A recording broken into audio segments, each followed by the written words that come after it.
Hello friends, आज की class में हम लोग रिसर्च मेथोडोलॉजी के अंतर्गत नॉन प्रोबेबिलिटी सैम्पलिंग को डिस्कस करते हैं। जब प्रोबेबिलिटी सैम्पलिंग हमने पढ़ा, उसकी पूरी फैमिली को हमने समझने की कोशिश की, तो हमने ये जाना था कि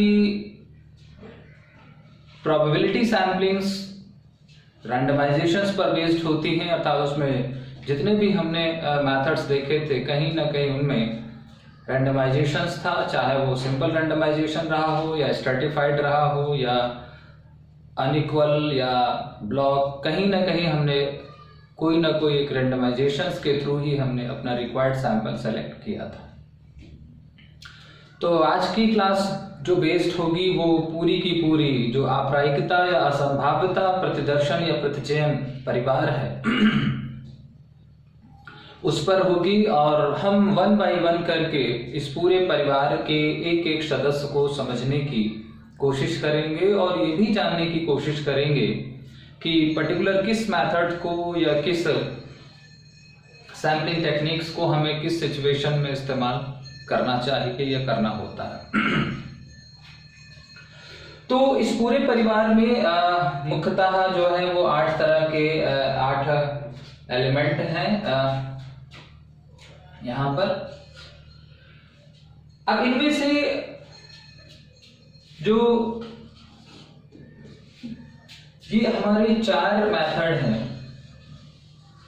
ये मेन है या यूं कह लीजिए कि पॉपुलर है, और फिर हम इनको भी समझने की कोशिश करेंगे क्योंकि इनका जो इस्तेमाल होता है वो बहुत कम सिचुएशंस में होता है। लेकिन ये सैम्पलिंग होती क्या है ये समझना बहुत जरूरी है क्योंकि ये एकदम कंटेम्परेरी टॉपिक्स हैं सैम्पलिंग में, इसलिए इनको समझना जरूरी है। क्योंकि इनके साथ एक प्रॉब्लम ये है कि ये बहुत बुक्स में या जो हम लोग टेक्स्ट बुक्स या रेफरेंस बुक्स देखते हैं उनमें बहुत सारा इनके बारे में इंफॉर्मेशन भी अभी अवेलेबल नहीं है।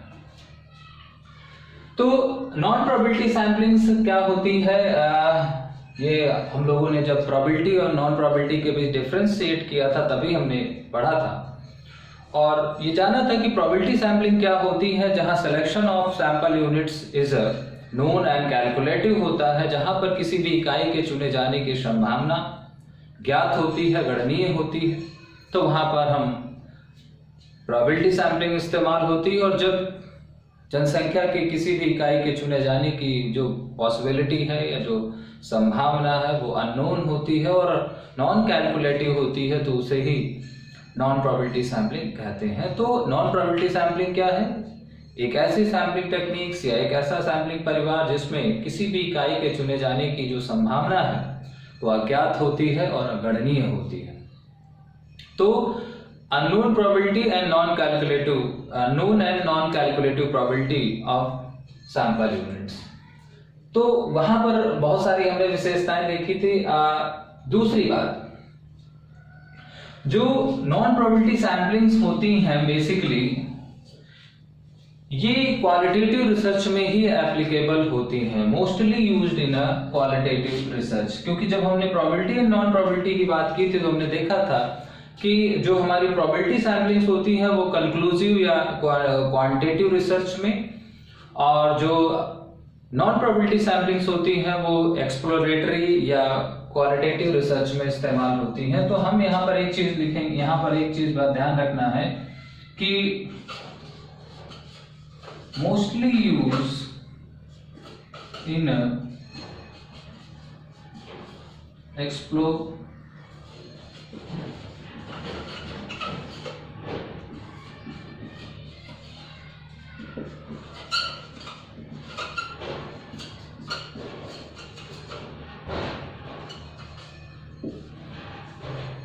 तो जितनी भी ये मेथड हैं, ये मेथड मुख्यतः गुणात्मक शोधों में हम इनका इस्तेमाल करते हैं। इस बात का ध्यान आपको रखना है कि जो हमारे अप्रायिकता सिद्धांत प्रविधियां हैं या प्रतिचयन या न्यायदर्शन विधियां हैं, इनका हम इस्तेमाल अधिकतर कहां पर करते हैं?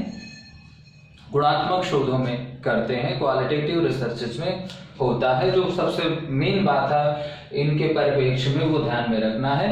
और जो प्रोबेबिलिटी सैम्पलिंग्स में, जिसमें आपने एसआरएस के बारे में, स्ट्रैटिफाइड के बारे में, क्लस्टर्स के बारे में, या फिर आपने सिस्टमैटिक सैम्पलिंग या फिर मल्टी स्टेज रैंडम सैम्पलिंग के बारे में पढ़ा, वो सारी जो प्रविधियां होती हैं वो मोस्टली क्वालिटेटिव रिसर्च में ना इस्तेमाल होकर के क्वांटिटेटिव या हम जो कंक्लूसिव हमारी रिसर्चेज होती हैं वो उसमें होती हैं। तो हम जरा एक एक मेथड को, तो यहाँ पर नॉन प्रोबेबिलिटी का जो कॉन्सेप्ट है वो समझने की जरूरत नहीं है, वो ऑलरेडी हम लोग पढ़ चुके हैं। अब यहाँ पर हम नॉन प्रोबेबिलिटी फैमिली की जो पहली सैम्पलिंग है, कोटा सैम्पलिंग, जिसे हम ये नियतांश प्रतिचयन कहते हैं, उसका डिस्क्रिप्शन लेते हैं।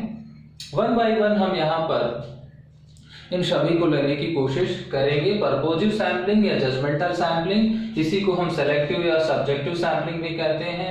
इसके बहुत सारे नाम हैं, एक्सीडेंटल या कन्वीनियंट सैम्पलिंग, या इसी को हम अवेलेबिलिटी सैम्पलिंग भी कहते हैं, इसी को हम ग्रैब सैम्पलिंग भी कहते हैं, हैफजार्ड सैम्पलिंग भी कहते हैं। बाकी जब हम इनको लेंगे तो उनके सारे अल्टरनेटिव हम लोग लिखेंगे। स्नोबॉल सैम्पलिंग या इसी को हम लोग नेटवर्क सैम्पलिंग या चेन सैम्पलिंग भी कहते हैं। फिर है थ्योरेटिकल सैम्पलिंग, फिर time sampling, saturation sampling and dense sampling, जिसमें से ये चार हम लोग मेनली जो है वो नॉन प्रोबेबिलिटी के अंतर्गत पढ़ते हैं, लेकिन ये भी क्वालिटेटिव रिसर्च में ही नॉन प्रोबेबिलिटी के अंतर्गत इस्तेमाल होने वाली सैम्पलिंग्स हैं। लेकिन इनका थोड़ा सा इस पे यूज होता है वो स्पेशल केसेस में होता है, इसलिए हम इन सैम्पलिंग्स को, इनकी पॉपुलैरिटी थोड़ा कम है, या यूं कह लीजिए कि हमको ज्यादा सुनने में नहीं आती हैं क्योंकि इनके स्पेशल केसेस हैं। लेकिन अगर आप साइकोलॉजी के स्टूडेंट हैं या साइकोलॉजी की फील्ड में आप रिसर्च करने जा रहे हैं, मेडिकल साइंस की फील्ड से जो रिसर्चेज होती है, मेडिकल साइंस के जो स्टूडेंट होते हैं, साइकोलॉजी के जो स्टूडेंट होते हैं, एजुकेशन के जो स्टूडेंट्स होते हैं, तो उनको ये सैम्पलिंग समझना जरूरी होता है। क्योंकि इन फील्ड्स में जब हम पीजी लेवल पर रिसर्चेज करते हैं या पीएचडी लेवल पर, ये मोस्टली डिसर्टेशन पे इस्तेमाल नहीं होती, लेकिन जब हम पीजी लेवल के ऊपर या डायरेक्टरेट लेवल पर या डीलिट या पीएचडी लेवल पर रिसर्च करते हैं, तो वहां पर क्वालिटेटिव रिसर्चेज में इस तरह की जो सैम्पलिंग है उनका मोस्टली इस्तेमाल या बहुतायत हम इस्तेमाल करते हैं। तो ज्यादा समय ना लेते हुए हम कोटा सैम्पलिंग को जरा पढ़ते हैं, क्या है, समझते हैं क्या होती है कोटा सैम्पलिंग, या हम इसी को नियतांश प्रतिचयन कहते हैं। अब ये क्या होता है जरा हम इसको देखते हैं।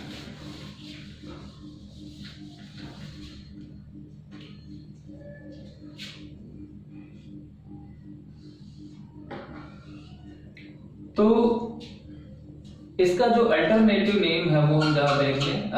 पहली विधि हम लोग पढ़ रहे हैं कोटा सैम्पलिंग या नियतांश प्रतिचयन। इसी को हम कह सकते हैं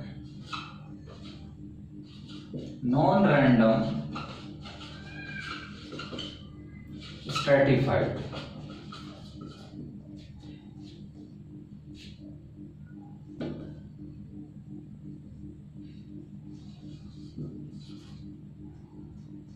non random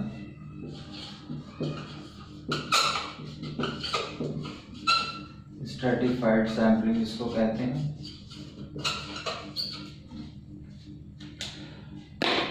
non random stratified sampling का मतलब कि अप्रायिकता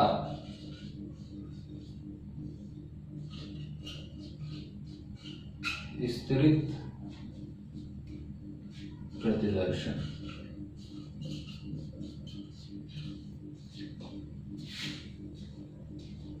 इसका अल्टरनेटिव नेम हम कह सकते हैं कि ये क्या है, नॉन रैंडम स्ट्रैटिफाइड सैम्पलिंग है।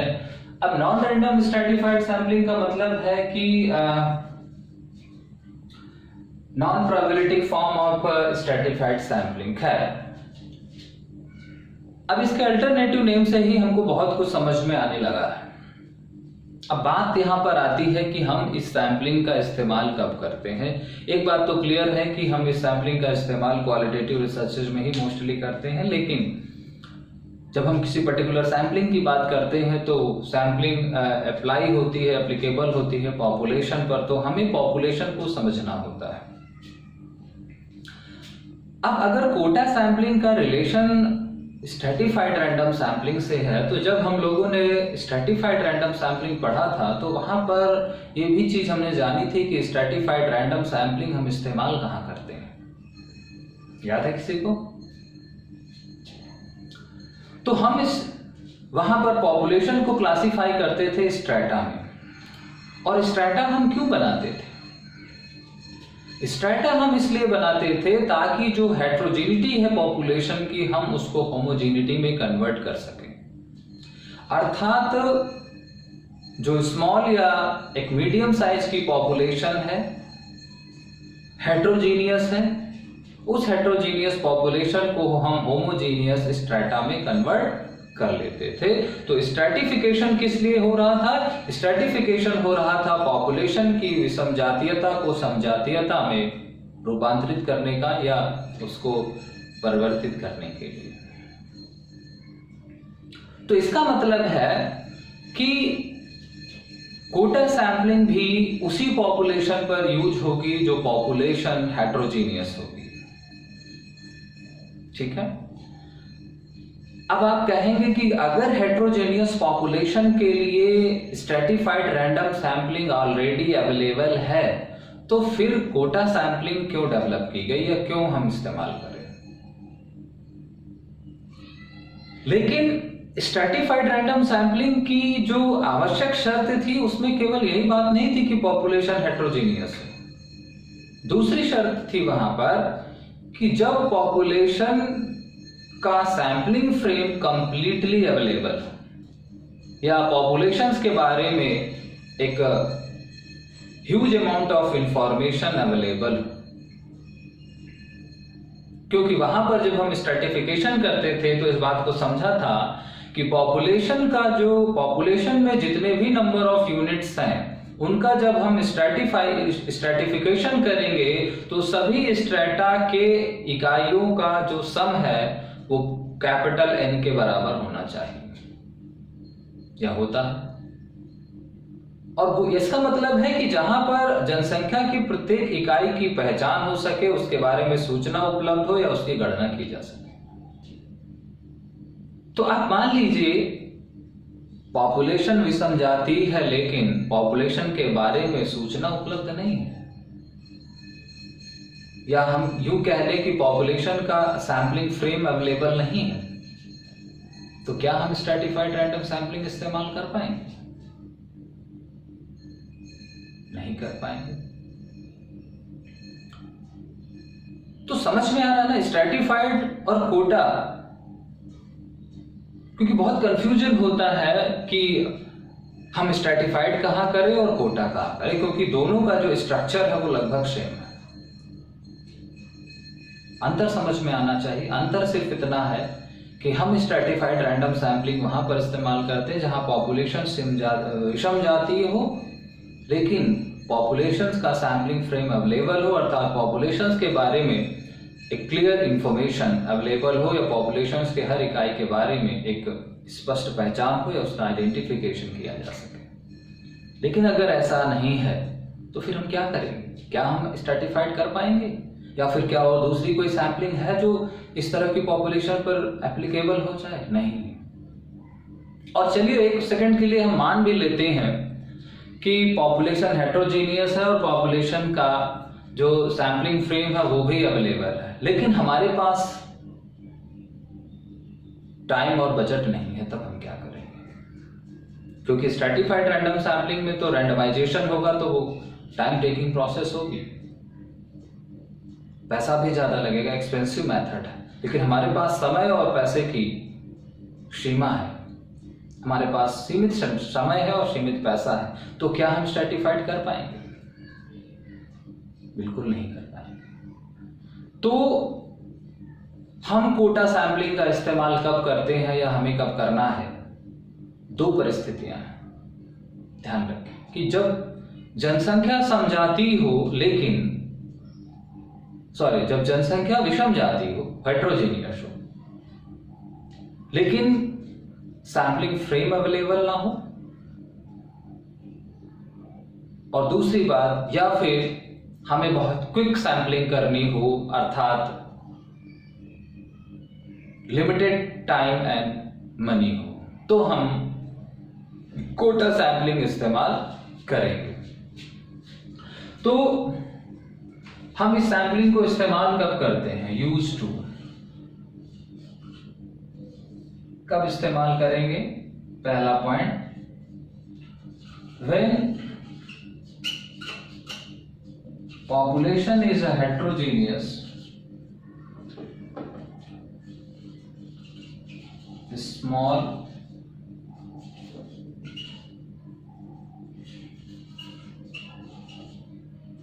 medium and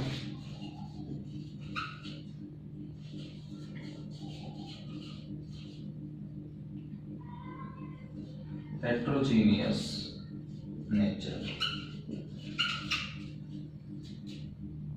but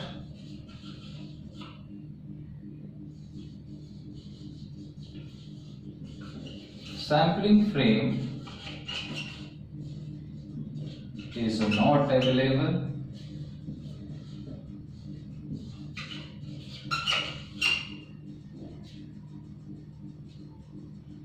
ठीक है। और दूसरा, जब हमें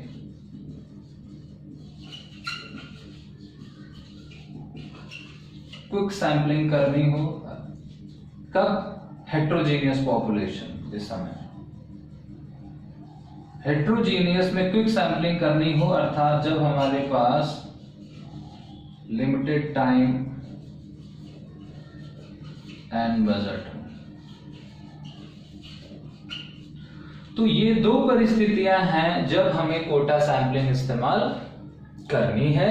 ये वाली शर्त स्ट्रैटिफाइड में थी, लेकिन स्ट्रैटिफाइड के लिए दोनों चीजें नहीं थी, वो दो चीजें नहीं। वहां पर क्या सैम्पलिंग फ्रेम अवेलेबल होता था और समय की या हमें जल्दबाजी नहीं थी, हमारे पास रिसोर्सेज थे। लेकिन जब हमारे पास रिसोर्सेज नहीं होंगे तो ही हमें यहाँ पर कोटा सैम्पलिंग का इस्तेमाल करना है। इस बात का आपको ध्यान रखना पड़ेगा। क्लियर? अब एक्चुअल में कोटा सैम्पलिंग है क्या? अगर हमसे एक सिंपली कहा जाए तो हम कहेंगे कि this is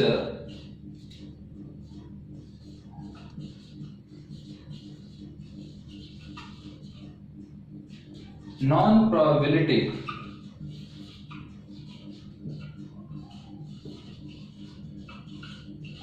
version of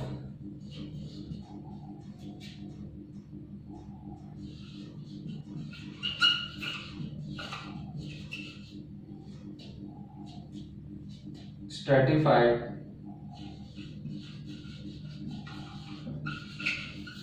sampling.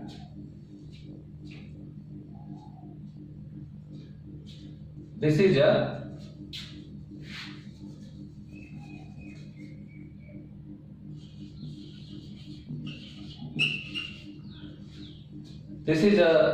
non-probabilistic version of stratified random sampling, अर्थात वही बात जो हम लोगों ने यहां पर लिखी है। तो अगर हम इसका डिजाइन देखेंगे तो डिजाइन लगभग कोटा सैम्पलिंग का जो है वो स्ट्रैटिफाइड रैंडम सैम्पलिंग की तरह ही होगा। तो जरा हम इसका डिजाइन देखते हैं। तो जब भी आपसे मीनिंग पूछा जाए कोटा सैम्पलिंग का, या नियतांश प्रतिदर्शन क्या होता है या प्रतिचयन क्या होता है, तो आप कहेंगे कि नियतांश प्रतिचयन स्तरीकृत प्रतिदर्शन का असंभाव्यता प्रारूप है या संस्करण है। अर्थात quota sampling stratified random sampling का एक नॉन रैंडम वर्जन है या नॉन प्रोबेबिलिस्टिक वर्जन है। अब इसका डिजाइन देख लें जरा क्या है।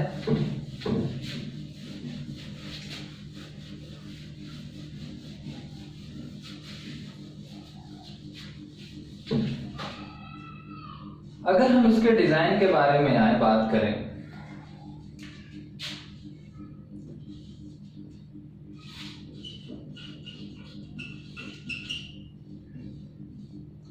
तो मान लीजिए ये हमारी पॉपुलेशन है। ये क्या है? हमारी पॉपुलेशन है। अब यहां पर वो पॉपुलेशंस को क्या कर रहा है,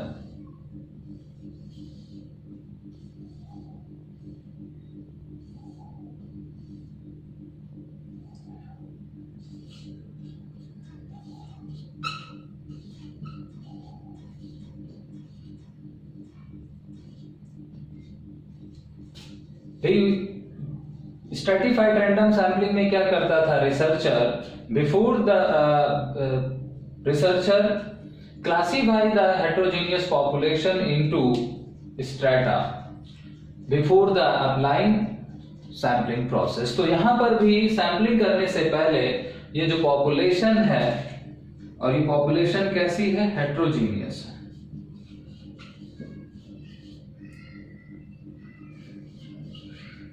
हेटेरोजेनियस पॉपुलेशन है, और इस हेटेरोजेनियस पॉपुलेशंस को, लेकिन ये हेटेरोजेनियस पॉपुलेशन कैसी है, अननोन है, खास बात है,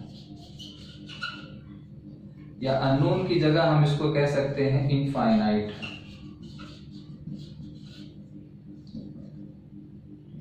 ये पॉपुलेशन कैसी है, इनफाइनाइट हेटेरोजेनियस पॉपुलेशन है। तो इसको उसमें किसने कन्वर्ट किया, कोटा में बदला।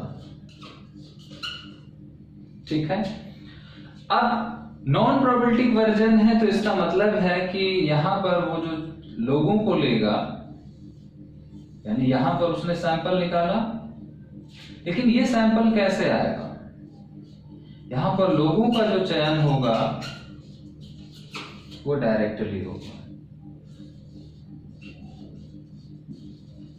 सीधे तौर पर होगा। यहां पर वो रैंडमाइजेशंस नहीं इस्तेमाल करेगा, यहाँ कोई लॉटरी नहीं, यहां पर सीधे सीधे अपनी इच्छा अनुसार अपने मनमाने तरीके से वो लोगों को चुन लेगा। लेकिन वो जो पॉपुलेशन है उसको उसने कोटा में कन्वर्ट किया। अब ये कोटा क्या थे, यानी जैसे वहां पर स्ट्रेटा क्या था, आर्टिफिशियल थे, जिसका यानी वहां पर कैटेगराइजेशन जो किया था वो रिसर्चर ने अपनी इच्छा अनुसार किया था, जैसे कि हम कहते हैं कि जेंडर के आधार पर या सेक्स के आधार पर। तो जनसंख्या को वर्गीकृत करने का जो आधार है वो लगभग वही है जो स्ट्रैटिफिकेशन या स्ट्रैटिफाइड रैंडम सैम्पलिंग में था।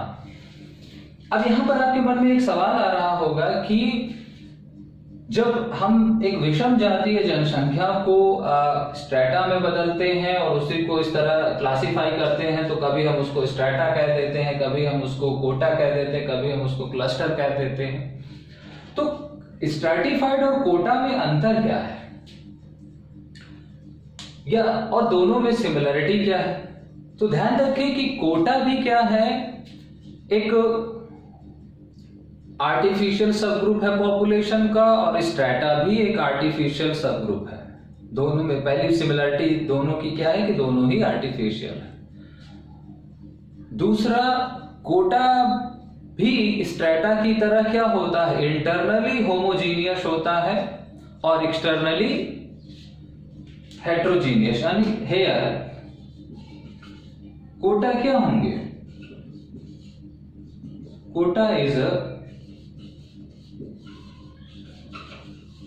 internally homogeneous and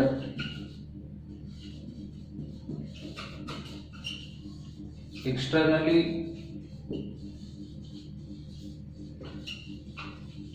heterogeneous।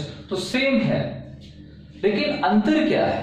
अंतर ये था कि जब हम स्ट्रेटा करते हैं तो पॉपुलेशन का सम और स्ट्रेटा में जो इकाइयां हैं उनका आवंटन का सम दोनों इक्वल होना चाहिए। अर्थात वहां पर क्या था, capital N is equal to sum of strata होता है।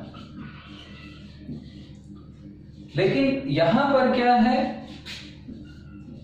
N does not equal to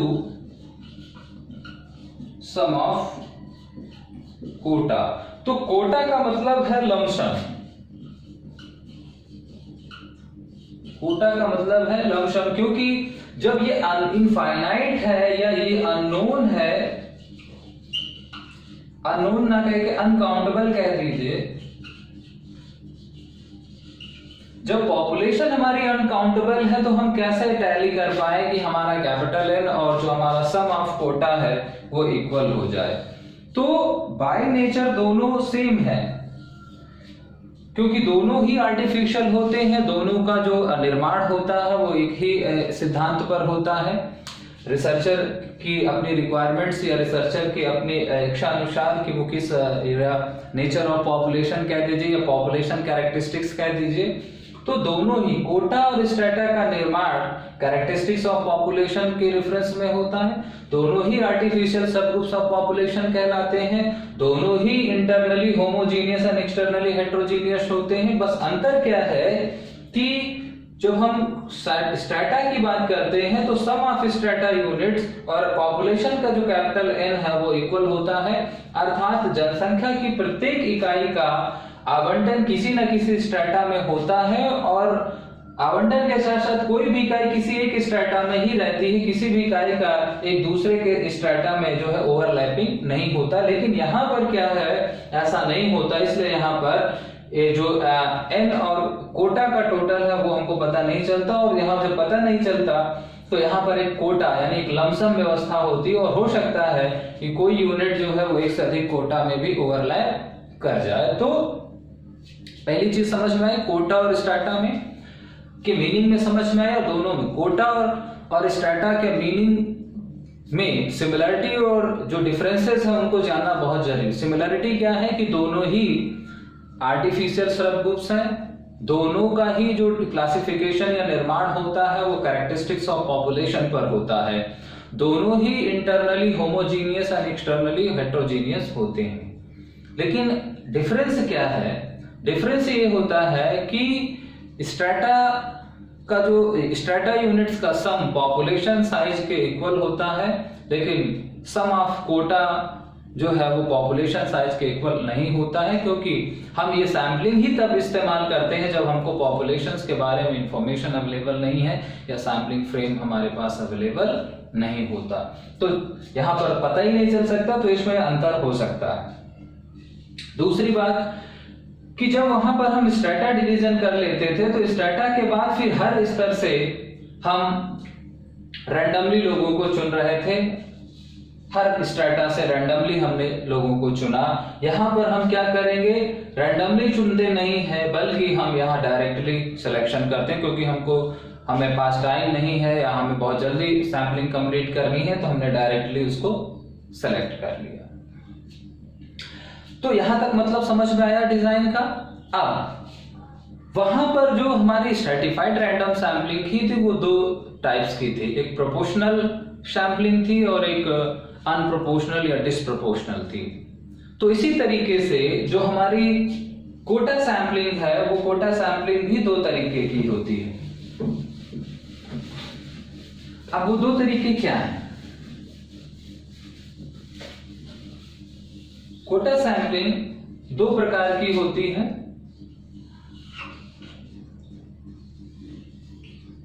एक कंट्रोल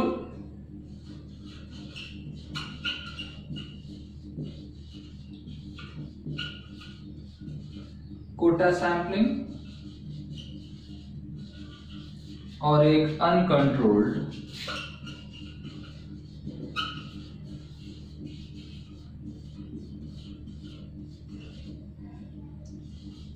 यानी नियंत्रित कोटा प्रतिदर्शन या नियंत्रित नियतांश प्रतिदर्शन और अनियंत्रित नियतांश प्रतिदर्शन। कंट्रोल का मतलब है when impose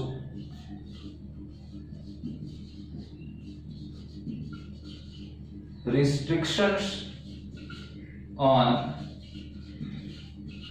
choice of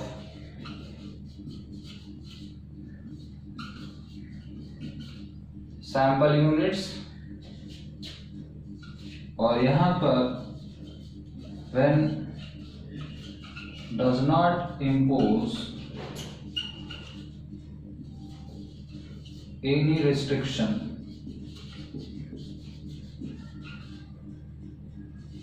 on choice of sample units. अर्थात जब हम कोई रिस्ट्रिक्शंस या कोई प्रतिबंध, रिस्ट्रिक्शंस का मतलब है कोई प्रतिबंध लागू करते हैं किसके ऊपर, सैंपल यूनिट्स के सिलेक्शन पर, और जब हम सैंपल यूनिट के सिलेक्शंस पर does not impose any restrictions तो हम उसको अनकंट्रोल्ड कोटा सैंपलिंग कहते हैं। अब रिस्ट्रिक्शंस का मतलब था, जैसे वहां पर क्या था कि वहां पर प्रोपोर्शनल में हम क्या करते थे कि हर कोट स्ट्रेटा से एक निश्चित मात्रा में, एक निश्चित प्रतिशत में लोगों को चुनते थे रैंडमली। तो यहीं पर है, मान लीजिए यहां पर हमने क्या किया, इम्पोज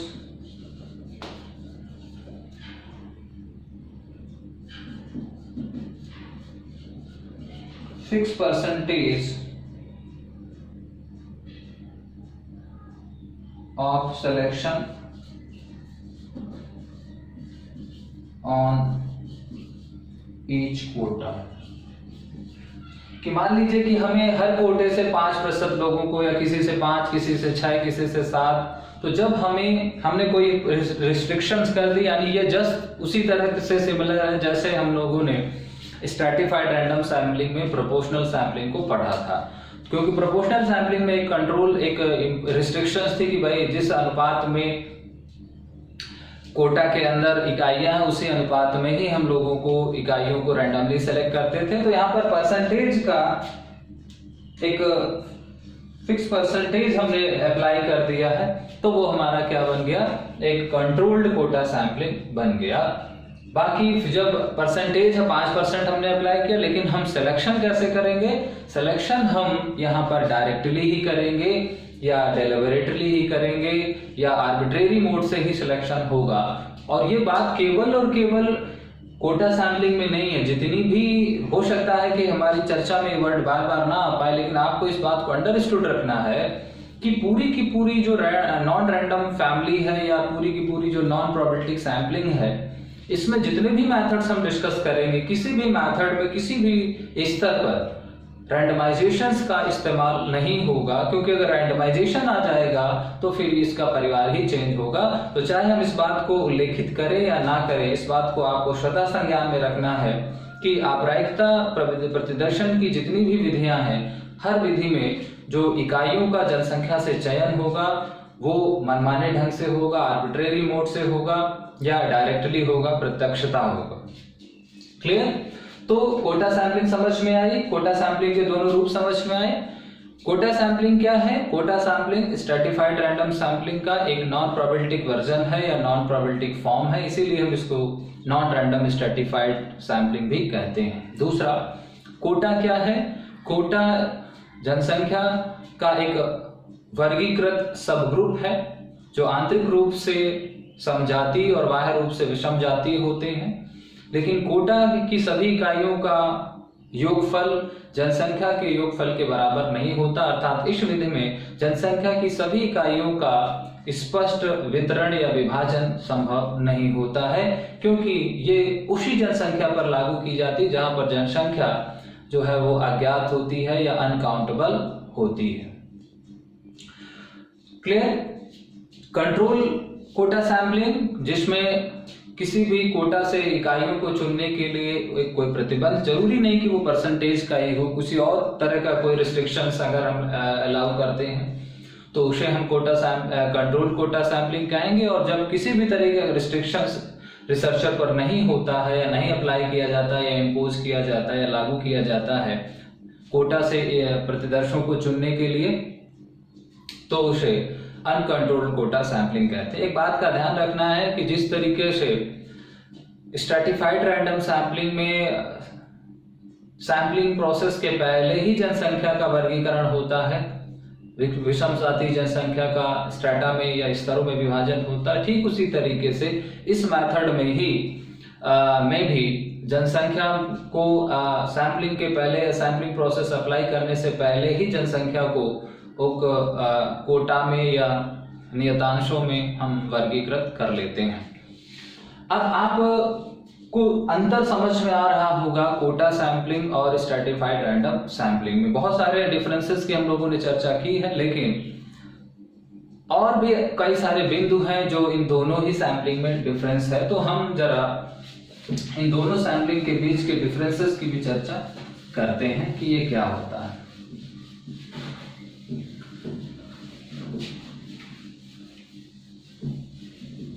तो जरा देखते हैं कि स्ट्रैटिफाइड सैम्पलिंग और कोटा सैम्पलिंग में क्या डिफरेंस होता है। तो एक तरफ हम लिख लेते हैं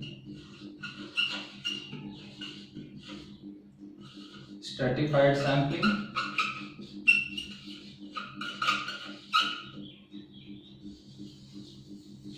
और एक तरफ हम लिख लेते हैं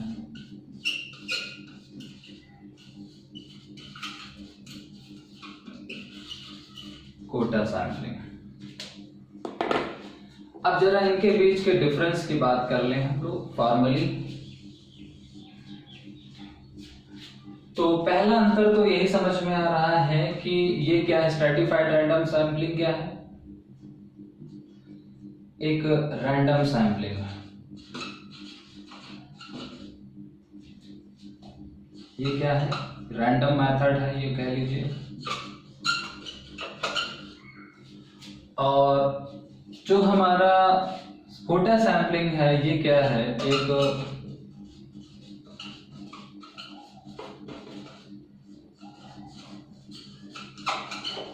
नॉन रैंडम मेथड है। क्लियर?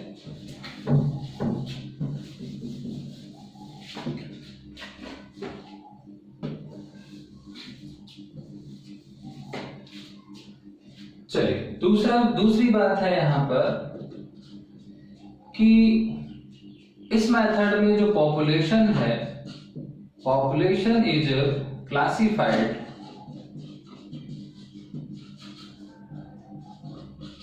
इन स्ट्रेटा। और इसमें जो पॉपुलेशन है वो किसमें क्लासिफाइड होती है, population is classified in Kota.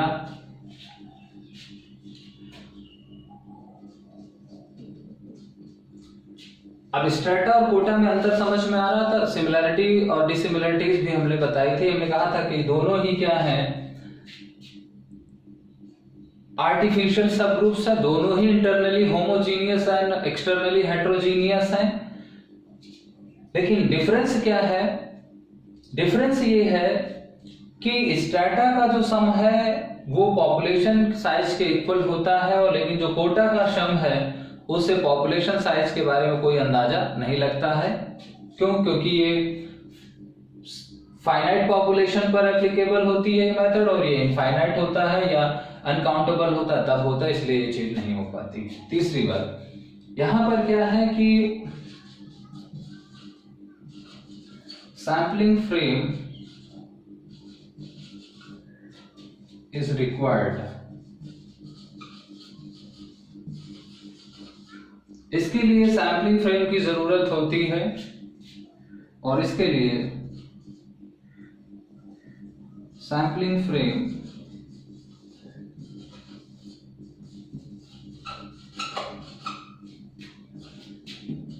is not required। Clear? चौथा अगर अंतर हम क्या देखें तो इसमें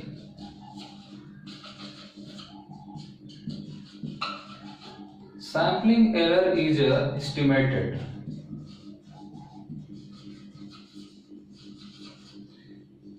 यहां पर आकलन किया जा सकता है सैम्पलिंग एरर का, क्योंकि प्रोबेबिलिटी सैम्पलिंग है, और यहां पर इसको हम कह सकते हैं कि इज नॉट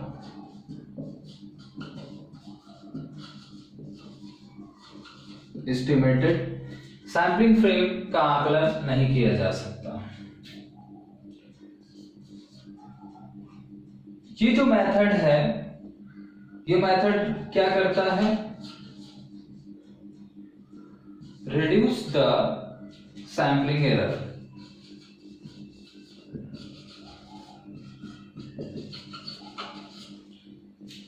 स्ट्रैटिफाइड क्या करता है, सैम्पलिंग एरर को रिड्यूस करता है। ये मेथड क्या करता है,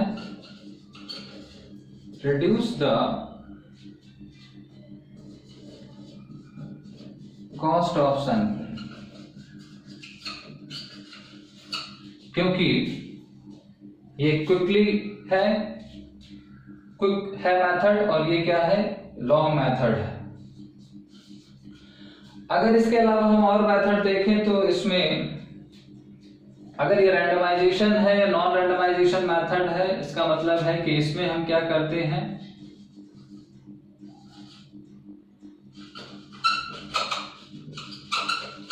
रैंडमाइजेशन यूज करते हैं और इसमें क्या होता है, डायरेक्टली होता है।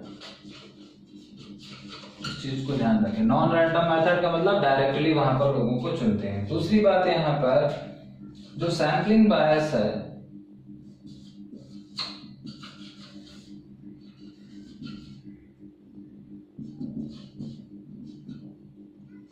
is minimized,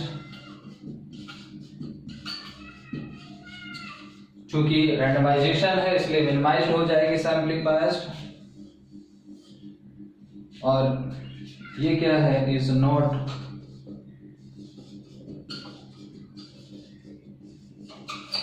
minimised. तो बेसिकली जब हम डिफरेंस की बात करते हैं कोटा और स्ट्रैटिफाइड रैंडम सैम्पलिंग में, तो केवल यही अंतर नहीं है कि कोटा एक नॉन प्रोबेबिलिटी सैम्पलिंग है और स्ट्रैटिफाइड एक रैंडम सैम्पलिंग है, बल्कि इन दोनों विधियों के बीच अंतर के बहुत सारे और भी एस्पेक्ट हैं। तो ये क्या है, स्ट्रैटिफाइड एक यादृच्छिक प्रतिदर्शन है और ये क्या है, यादृच्छिक प्रतिदर्शन नहीं है, अयादृच्छिक प्रतिदर्शन है। स्ट्रैटिफाइड में जनसंख्या को बांटा जाता है या डिवाइडेड किया जाता है स्ट्रैटा में, जबकि कोटा में पॉपुलेशन को डिवाइड किया जाता है कोटा में। स्ट्रैटिफाइड रैंडम सैम्पलिंग के लिए सैम्पलिंग फ्रेम क्या होता है, रिक्वायर्ड होता है, और इसके लिए क्या होता है, नॉट रिक्वायर्ड होता है। यहाँ पर सैम्पलिंग एरर क्या है, एस्टिमेटेड हो सकती है, यहाँ पर वो एस्टिमेटेड नहीं हो सकती है। यहाँ पर क्या करता है, सैम्पलिंग एरर को वो क्या करता है, रिड्यूस करता है, और यहाँ पर वो क्या करता है, कॉस्ट ऑफ सैम्पलिंग को रिड्यूस करता है। कॉस्ट ऑफ, इसका मतलब अगर हम इसमें चाहें तो एक अंतर और भी निकाल सकते हैं कि ये क्या है, एक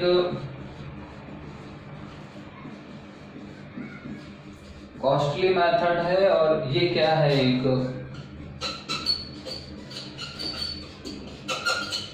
इकोनॉमिकल मेथड है, ये भी हम कह सकते हैं। तो आप आई होप कि आपको स्ट्रैटिफाइड रैंडम सैम्पलिंग और कोटा सैम्पलिंग के बीच का जो डिफरेंस है वो क्लियरली समझ में आ चुका होगा। हाँ, एक बात और समझना है यहाँ पर कि अगर हम यहाँ पर कोटा और स्ट्रैटा की बात करें, या फिर हमने इन दोनों के बीच जो डिफरेंसेस है उसको तो बात किया, लेकिन अगर हम इनके बीच की सिमिलरिटी देखें तो सिमिलरिटी क्या है इन दोनों विधियों के बीच। डिफरेंस तो समझ में आ रहा है इन दोनों विधियों के बीच, लेकिन इन दोनों विधियों के बीच सिमिलरिटीज क्या है।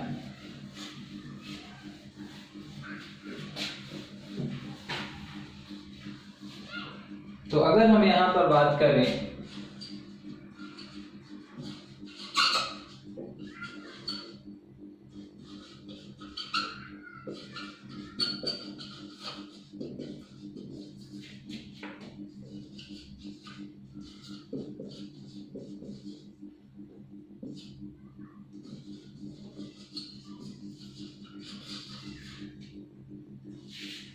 तो सिमिलरिटी क्या है दोनों में सिमिलरिटी पहली है कि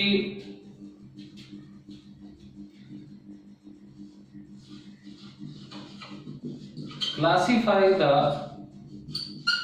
population into subgroup. Population classified into subgroups before applying sampling process. Before applying sampling, दोनों में हम बांटते हैं.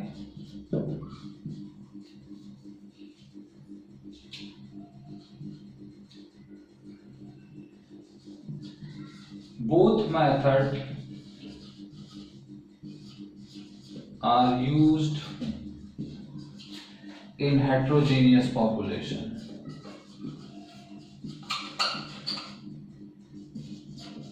बस वो अलग बात है कि वो एक काउंटेबल में एक अनकाउंटेबल में, क्योंकि सैम्पलिंग फ्रेम डिफरेंस के अंतर्गत आता है. तीसरी बात, population is classified on the basis of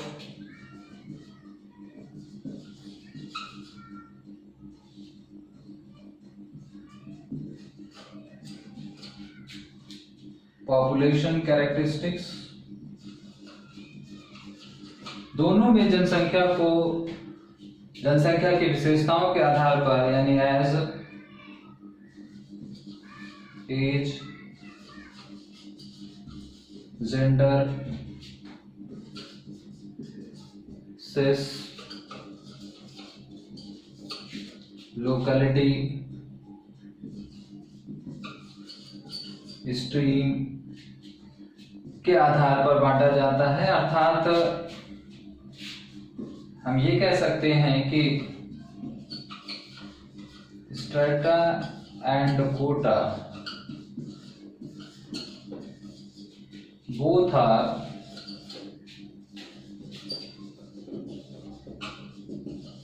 artificial subgroup of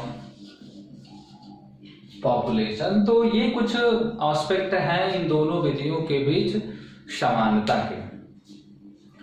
तो आई होप कि आप इन दोनों विधियों के बीच समानता को भी समझ चुके होंगे और विषमता को भी समझ चुके होंगे. बोथ आर आर्टिफिशियल, इसका मतलब है कि ये दोनों चीजें जो हैं वो आर्टिफिशियल हैं. बोथ आर आर्टिफिशियल, और यहां पर हम ये भी कह सकते हैं कि both are internally homogeneous and both are externally heterogeneous.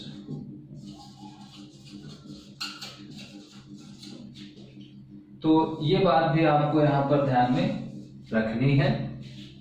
हाँ, अंतर क्या है कि जब हम स्ट्रैटा बनाते हैं तो स्ट्रैटा की जो यूनिट्स होती हैं वो यूनिट्स का जो डिवीजन होता है वो पॉपुलेशन की कोई यूनिट केवल एक ही स्ट्रैटा में आ सकते हैं, अर्थात ओवरलैपिंग नहीं होती है वहां पर.